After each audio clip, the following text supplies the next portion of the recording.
Good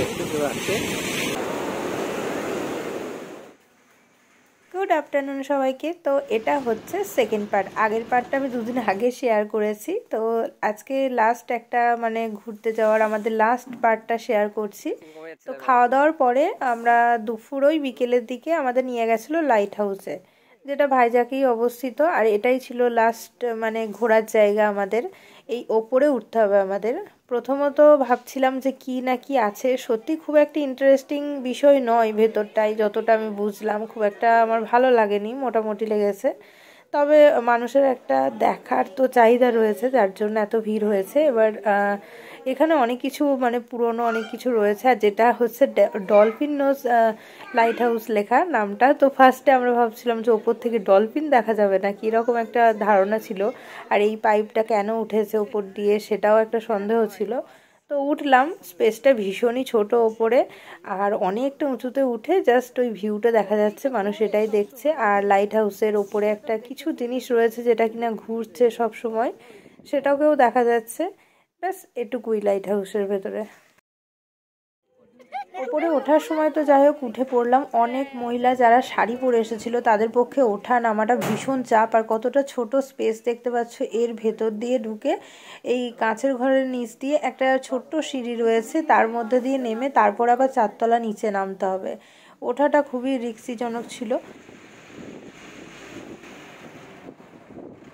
last একটা বিচের ধারে আমরা এসেছিলাম ঘুরতে, যেটা ওয়াদা বিচ নাম।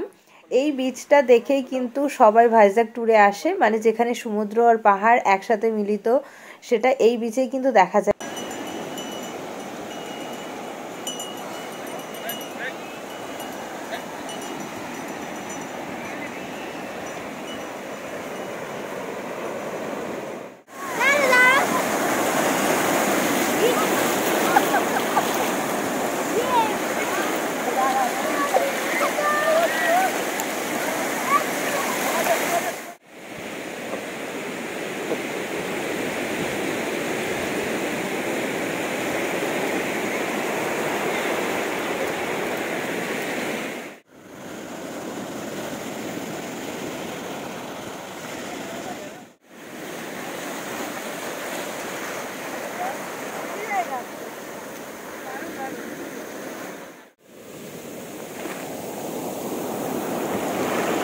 লেখো লেখো লেখো লেখো।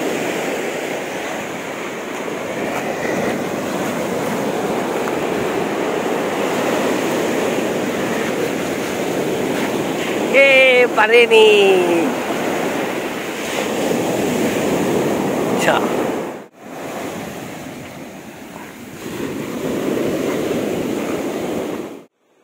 এই বিচের ধারে এসে অনেকটা সময় কাটিয়েছি, অনেকটা এনজয় করেছি, যেহেতু শেষ দিন এবং লাস্ট বিচ দেখা আমাদের, এর জন্য।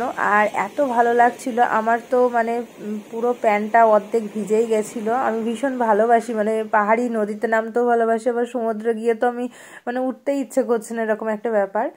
তো এখানে অনেক ছবি তুলেছি, আর একটু মনটা খারাপ করছিল। আর এই বিচের যে ভয়ঙ্কর জলোচ্ছ্বাস কি বলবো, আমার মানে যে জুতোগুলো আমরা কিনেছিলাম সমুদ্রে ঘুরতে যাওয়ার জন্য, তার মধ্যে আমার একটা জুতো আমি দূরে খুলে রেখেছিলাম, তো সেই জুতোটা ভাসিয়ে নিয়ে চলে গেছিলো। কিন্তু কথাতেই আছে যে সমুদ্র কিছু নিয়ে যায় না, সব কিছুই ফিরিয়ে দিয়ে যায়। তো এই কথাটা সত্যি কিছুটা হলেও।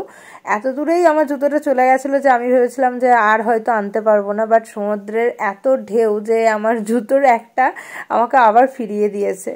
তো যাই হোক, সূর্য এখন অস্ত চলে যাচ্ছে আর আমাদেরও ফেরার সময় চলে এসেছে। এখন আমরা ব্যাক করে যাব হোটেলের দিকে।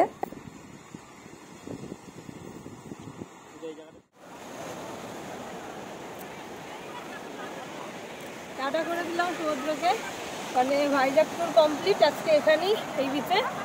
আর হয়তো সমুদ্র ভাইজ্যাকে দেখতে আসতে পারবো না, দীঘা পুরী যেতে পারি, কিন্তু এরকম সমুদ্র পাবো না। তো বাই বাই। ওই যে সূর্য অস্ত যাচ্ছে, সূর্য অস্ত চলে গেল। আমাদের টুডেরও আজকে অস্ত, শেষ দিন। শেষে ফেরার সময়ে আমরা ভাবলাম যে সাউথে গেলাম, অথচ আমরা এখনো ইডলি ধোসাই ট্রাই করলাম না। যেহেতু এটা একটা ফেমাস খাবার সাউথের, আর আমার বরের তো ভীষণ ফেভারিট, কিন্তু আমি অতটাও ভালোবাসি না। আমার ধোসাটা ভালো লাগে, বাট ইডলিটা অতটাও প্রিয় না। বাট ভাবলাম যে একবার ট্রাই করাই যাক এখানে কেমন খেতে। সত্যিই খেতে অপূর্ব ছিল। আমার ফার্স্ট টাইম যেখানে কিনা ইডলি খেয়ে ভালো লাগলো। আমি কোথাও ইডলি খেয়ে খুব একটা পছন্দ করি না, বাট এখানে আমার খুব ভালো লেগেছে। মানে স্ট্রিট ফুড যাকে বলে, রাস্তার ধারে বানিয়েছে, বাট একদম অপূর্ব খেতে ছিল। তো এটা খাওয়ার পর হঠাৎ আমাদের সঙ্গে একটা মানে কি বলবো ব্যাড নিউজ আমাদের কানে আসে, যেটা কিনা আমাদের ট্রেনের টিকিটটা কনফার্ম হয়নি। মানে যেটা ফেরার টিকিট ছিল আমাদের কোচবিহারে, সেই টিকিটটা কনফার্ম হয়নি। আর আমরা সবসময় চাইছিলাম যে আমরা শুধু দুজন সমুদ্রের ধারে বসে একটু সময় কাটাবো। তো সেটা আর আমরা 4 দিনে কিন্তু সময় পাইনি, যেহেতু ঘুরছিলাম। তো ফাইনালি ভগবান হয়তো এই মাধ্যম দিয়েই চেয়েছিল যে আমরা দুজন একা সমুদ্রের ধারে ঘুরবো। মানে গোটা ভাইজ্যাক শহরে এখন কিন্তু কেউ নাই, আমরা দুজন। কারণ যাদের সাথে এসেছিলাম তারা অলরেডি সন্ধেবেলা ট্রেনে উঠে গেছে। আর আমাদের ট্রেনটার কি খবর হলো সেটা পরের ভিডিওতে তোমাদেরকে অবশ্যই জানাবো। আর আপাতত আমরা ভাইজ্যাগে থেকে গেলাম। চলে এসো এদিকে, এদিকে এসো।